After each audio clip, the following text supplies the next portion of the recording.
Welcome to the Business Trendsetter podcast. We talk all about trends and how to use them to grow your business. My name is Manny Turan. And I'm Adam Hartung. We are Spark Partners. To learn about how to grow your business by understanding trends, go to our website and, of course, listen to our podcast. And today is part 3 of a 3-part series on environmental awareness and trends. And I wanted to sort of talk about a startup that I was part of a number of years ago and use that to dovetail into the idea of autonomous processes as it pertains to the environment. So back in 2015, actually 14, I worked with a group in the University of Arizona who had developed a thermostat that kind of worked in a little bit backwards fashion. So rather than set the thermostat and sort of walk away and then 30 days later get the bill in the mail and sort of reap the consequences of that, it worked the other way around. You put in your budget and it used the calculations that it was able to generate by looking at the weather map, by looking at some of your comfort zones, and essentially setting the comfort for you. So kind of backwards. So this was really aimed towards people that were on a fixed income. And, we talked to one college student, as a matter of fact, and she said she'd be willing to put on a sweater if it would mean that she'd be able to go out one day a month with her friends.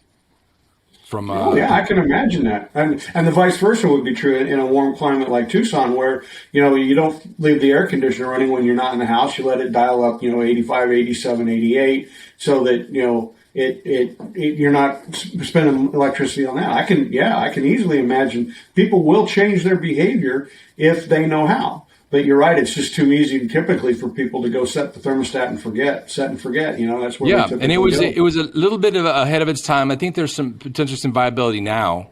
Not everything was connected the way it is today. But that kind of leads me to this conversation that I want to bring to the table, Adam, and really. Humans we're creative, we're warm, we're funny. There's a lot of things that we are, but we're not always the best calculators. We're not always the best night watchers. We're, again, the human element, the night watchman will fall asleep on the night that they get robbed and all that. But machines and computers are amazing at that. And so let's talk about the whole concept of really an autonomous process, something that can be programmed so that at the end of the day, we can save the environment, whether it's through the reduction of fuel usage, whether it's like we talked about with this company called Acomni that had the reverse thermostat concept, airplanes, HVAC units. I'm going to throw that in your ring and hear what you have to say. Sure. So I like how you did the introduction here, Manny. We are focusing here in January, the first of this new year, 2022, on this mega trend of environmental awareness. In 2021, we talked a lot about demographics, and we'll come back to that mega trend again. But I want to make sure we introduce the second one because we'll be talking about these throughout 2022 and beyond. These two mega trends are going to affect business for the next 20 years, and they're creating a lot of opportunities. The issue, though, is if I say environmental awareness, it's such a big phrase that people will be like, well, how's that an opportunity? So we're peeling that down a bit. And we talked 2 weeks ago about electrification, how we're electrifying what used to be internal combustion engines and the impact that's having, the opportunities it creates. And then last week we talked about environmental, social, and governance, or ESG investing, and how that's putting money against environmental projects and socially aware projects and creating opportunities. And this third series here about autonomous processes is one in which there's going to be, I think, the most opportunities that are the easiest to see, because you started it right off there with, a programmable thermostat. Anytime, in the old days, wind the clock back 50 years, you want the temperature to be 76 degrees, you actually went to a dial knob thermostat, you set it to 76, 72, whatever temperature you wanted. If you wanted to turn it down at night, you did it manually, turned it up in the morning, whatever you wanted to do, it all happened at that dial. Then obviously we got to programmable thermostats, 25 years ago or 30 years ago possibly. Then that's the beginning of an autonomous process. In other words, no longer is the human doing the monitoring. The monitoring is being done electromechanically. It's being done by some kind of a device. And then there's a decision-making process that takes what you programmed it to do, and it takes actions based upon those inputs. So you program the inputs that it's to monitor, and then it makes decisions based on those inputs. And it's important to recognize that this idea of autonomous processes really did get started in environmental awareness, right? It was around, for example, thermostats, and how we would adjust the thermostat or keep track of the thermostat. But we also see then that move quickly into areas like animal husbandry, where we saw that animals could walk into the feeding station, and there would be an automated amount of feed that would drop down for them. This is now the norm in dairy ranching, for example. The exact amount of feed that goes to that particular cow is produced at feeding time, with all if they need to have vitamins or anything that's added in, is very precisely measured and handed to them. Again, what that does is it reduces the amount of food. You're not wasting food. You're not wasting water. You're not creating more of an environmental problem than you have to. So environmental awareness really does become the jumping off point for an awful lot of these autonomous processes. And what I like for us to do is nowadays start taking a look at the processes around us and start thinking, does that need human intervention? Could that process become autonomous? Let me give you a really big one that happened in the same area. Walmart there are no thermostats in any Walmart facilities that anybody in those facilities can do anything with. All of the thermostats in every distribution center, store, every part of the Walmart organization is controlled from Fayetteville, Arkansas. They turn it up, they turn it down. They don't let somebody go in and say, "Oh gosh, it's 10 degrees below normal here in Fargo this week. We need just a little bit more heat." That just doesn't happen. It saves money, but environmental awareness is where that stuff comes from, right? And so at a corporate level, they're controlling this with an autonomous process that reads the temperatures and manages all of those thermostats at the same time. So if you think about the processes that we all go through every day, the processes of eating, buying clothes, when we go to the store. Look at how that's becoming autonomous. Now with Amazon, they're making shopping autonomous. They'll watch what you buy, keep a shopping list for you, ask you if you need things on your shopping list, or it can look for sales if you want it to. You can program it to look for sales. So this is Amazon, again, sitting there getting in front of the curve, saying, okay, what can we automate in terms of what you do every day and turn that into an autonomous process? At the end of the day, what it does is it saves a lot of energy. Right? It saves human energy, but then it saves the energy that we had to put into going to stores, because now you don't have to go to a store.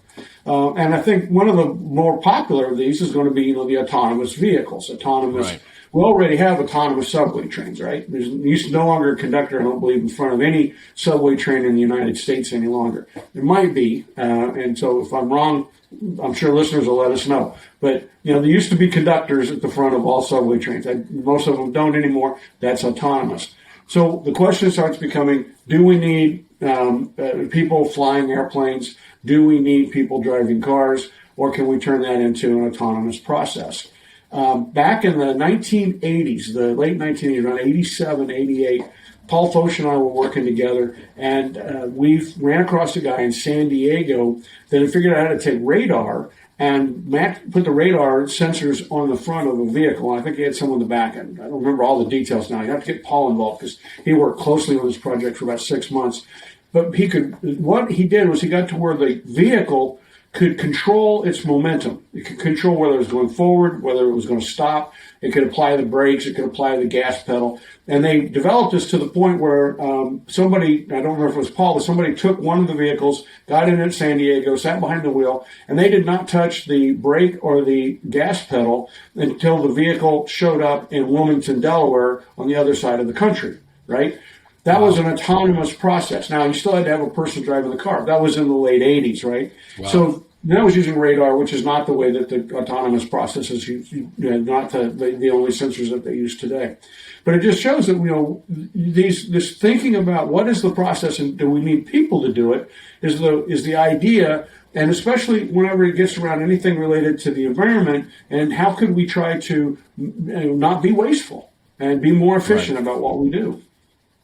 Yeah, so my old company, Azterra, that I ran and started for many years, we did lots of projects that had basically a control system And obviously, this is a pretty massive science, control systems. And what's interesting is up until, I mean, every year it gets better and better, right? The computers get smaller and smaller.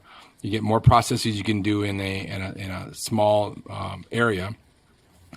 And, you know, for those that are running a business right today, they're going to see more and more of the proliferation of this sort of control systems in their businesses. And if they don't have their eyes open, then there's something seriously wrong.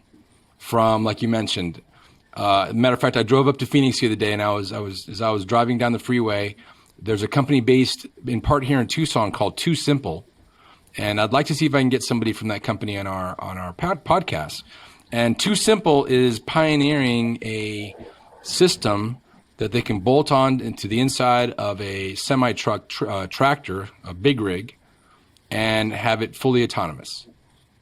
And so I was behind one of these autonomous trucks, and there was a chase car and a lead car.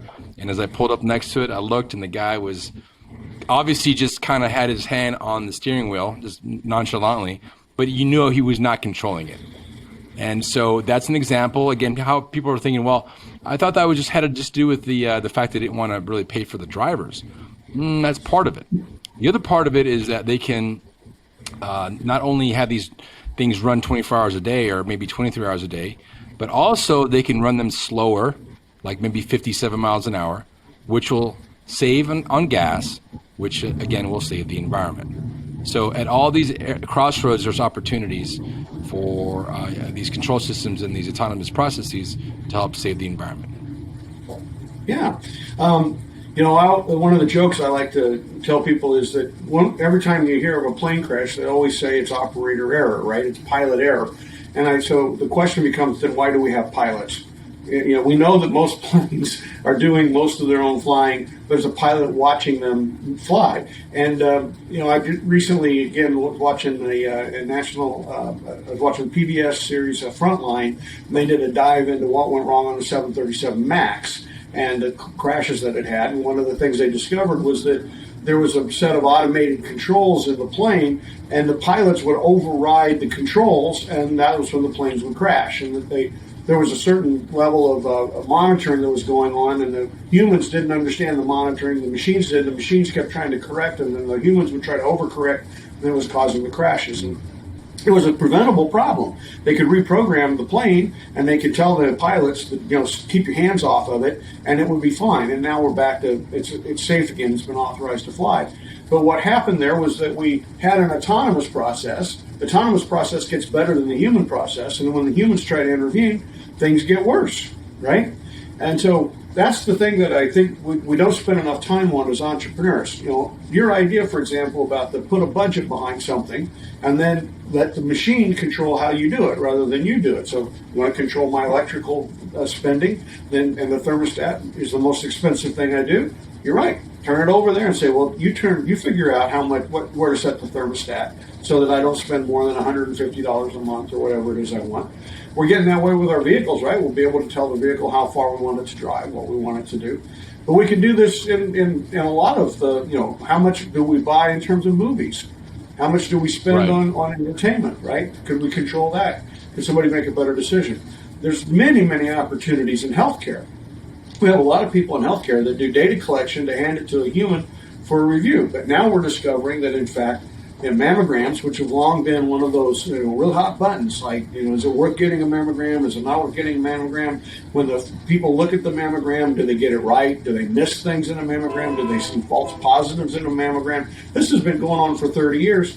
Well, just recently, once again, we found out that it's possible to identify through mammograms. They just had a computer look at thousands of mammograms, and they said, tell us the probability of this person developing a breast tumor. And what they found out was the computer could teach itself things that the human couldn't even teach itself about what they were looking at when looking at a mammogram. So now we're moving towards automation of the analysis of the data, which is the mammogram data that is being evaluated to project the likelihood of developing breast cancer. So the opportunities here are some of the biggest of them all. And I think that too often we don't think about it as entrepreneurs. We think about, oh, I want this end product. What's the process to get there? And the better idea is to rethink the process. I've talked to people in manufacturing, for example, and they'll say, well, we can't get anybody into manufacturing. Nobody wants to work in manufacturing. And I often say, well, what's your process? Have you rethought the process, or are you still manufacturing like you did 20 years ago? If what you're doing in manufacturing is you're challenging people, how do we make this stuff better with fewer hours, with less waste, et cetera? Well, that's a challenging problem that you'll attract people with. If you're saying, hey, in manufacturing, what we really do is better, faster, cheaper, stand on the line, better, faster, cheaper, figure out, better, faster, cheaper. No, you're not going to attract people to that occupation. Yep. But if you say, get them out of that, how do I turn the knob a little bit faster and get them into that, how do we do the process better? How can we make the process autonomous so that it operates on its own, and thereby it can speed itself up as it learns more, the process itself becoming a smart process? Then you got people's attention. They're going to say, hey, that's tech, that's high tech, that's software, that's programming, that's artificial intelligence, and they'll be attracted to it. Yes, and I think another thing about the way that things are is a lot of people that have a business or are thinking about starting a business look at all these things happening in the industry, this autonomous processes that we're talking about, and they think, well, maybe I'm too late to the dance. I'm too late. It's too late. And I think about how many brands of cars are out there. How many brands of even sodas or beer or whatever. There's not just one player. And then not only that, there's a whole support system around that. Like, for instance, go back to this too simple big rig, autonomous big rig. There's going to have to be a need for these things to be fueled, right? They're going to pull into these fueling stations. How's that going to happen? I don't know. Somebody's going to find out, and somebody's going to make a lot of money by finding out. How do they deal with if they get a flat tire? I don't know, but somebody's going to figure it out and make a lot of money by figuring it out. So there's lots of opportunities, and we shouldn't be fearful. This is the way things are going to happen no matter what. Just like back in the day, 125 years ago, people were afraid of electricity, right? It was the devil on the wire and this and that. Of course, now it's everywhere. And so you need to just accept the fact that this is where we're going. Whether or not, you have these nightmares about this, dystopian, the Matrix movie situation, it's going to happen no matter what, whether you can stop it or not. So one of the things that we've been talking about here pretty clearly is looking at your own processes. Could you do your process better? Could you apply some artificial intelligence to it? Could you apply your own intelligence to it and figure out how to automate it, right? And make an autonomous process of what you do. But one of the beautiful parts about this trend and autonomous processes is how you can get closer to your customer. Yeah. There was a company I worked with up in Eden Prairie, Minnesota, and they started off opening up envelopes to pull claims forms. And so they had a mail sorting center, and they would take and pull out, open the envelopes, scan the documents, and say, okay, this document is a form 4951, and they would send it off to their client. And so they got to looking at this, and they said, well, they went to the customer and said, what do you do with it? Once we scan the document, we send it to you, what do you do? And the customer started saying, well, we take a look at this and we take this action. We look at this, we take this action. And they said, and so the company in Eden Prairie said, well, what if we could do that for you? What if we could automate that? So we open it, we scan it, and then we have some software that would do that first level of decision making. Right. They kept at that for 20 years. Until they just kept getting better and better and better, and it reduced the cost of their customer. But what was better was that it has saved them a lot of money. The mistakes that the humans made, the cost was just part of it. The fact that they often were, looking at insurance forms and they were making bad decisions, and so they were overpaying for procedures, they were underbilling for procedures, they were having procedures done that weren't actually necessary, they were approving unnecessary procedures, all kinds of things like that were very costly for the company. And so after 20 years, and I was working with them, and I said, you know what, the magic here is that your software is smarter than the human brain. The artificial intelligence engine you've built around how to look at insurance claim forms is so good that no team of people could ever come close to making as accurate a set of decisions as, in fact, your software does. It's smarter than the human brain. And so the lesson here is talking to your customer. So that your customer you might be doing something for your customer, but you can say, well, what are you going to do with this when I give it to you? What's your application of my product? And then really understand what your customer is trying to achieve and automate their process. So then you can take what you do, add a step to it, add 2 steps, add 3 steps, and then you can capture a lot of that gain. If you're making life easier for your customer, that's a way that you can move forward to become, better at pricing, getting your prices up, getting your margins up, and getting more of your customers' wallet by actually doing more for them that saves them headaches, gets rid of headaches, and makes their life easier. Yeah, you said something, Adam, that I want to go back to, and I know that you know the answer to my question here. Henry Ford said one time that if you would have asked his customer what they wanted, they would have said, I want a smarter horse, a faster horse. Faster horse. So you said something that I want to make sure that our listeners and viewers heard. And that is not only speaking to your customers directly, which is always good to do. You need to understand where they're coming from. But you really need to understand their thinking and what they're going through. Understanding the customer journey. Because oftentimes, if you have a different perspective, one that's maybe outside of the normal customer conversation, you can look at what they're doing and you can apply what you learn from Spark Partners and what you learn with trends to their problem. So if you look at how do you make a process more autonomous? How do you make a process asynchronous? How do you add an element of having these gig workers walk in? How are you mapping this to the change in demographics in the world? There's lots of opportunities to look at these processes, and it just takes that courage and that knowledge of how to do so. And of course, we talk about our course all the time, and that gives you the tools in order to do that in a way that is systematic, that is proven, and at the end of the day, it will help you to think like an innovator, which of course is like what Steve Jobs did and what the people at Tesla and Elon Musk continue to do. They're looking at things in a new way. Yeah, I mean, again, you start with a megatrend like demographics and aging population, or environmental awareness. You have to start diving into that. What does that mean? What are the opportunities? And what you're listening to us do here, Manny, what our audience is listening to is we're diving down into that. We're digging in, we're drilling in, we're trying to say, how can we do something that's more effective? So you go from being environmentally aware as just a big statement to, well, how could I electrify things? Or how could I tie into the improvement in the environment and society with better packaging, better recycling, better cleanup systems? What could I do in terms of autonomy and autonomous processes? So we're going down that other level. And then you heard, like in the story of the company out of Minnesota, they started applying what? Artificial intelligence. Those are the 4 big drivers that we talked about that came out of the pandemic. You mentioned them, the gig economy, asynchronous processes, artificial intelligence, and mobility. There you go, mobility. So what we have is those are another level down, and that's what this course does. This course takes the big idea and helps you push it down to something that becomes applicable, something you can use. And one of the tools that it provides, and there's one that we talked about last week, Manny, you brought it up, and that was how we cluster trends. So, for example, here we've talked about, you think about the movement right now, it's some really big companies. This is Apple and Google, people like that, who are really trying to come up with autonomous cars, right? Well, what are they doing? Inside environmental awareness, they're taking the trend towards electrification. So they get the electric car. They're taking the trend towards environmentally sound practices, right? And then they're saying, we want autonomous processes. And those things combine, they collect, they become a hub of trends that then push you down in a new direction.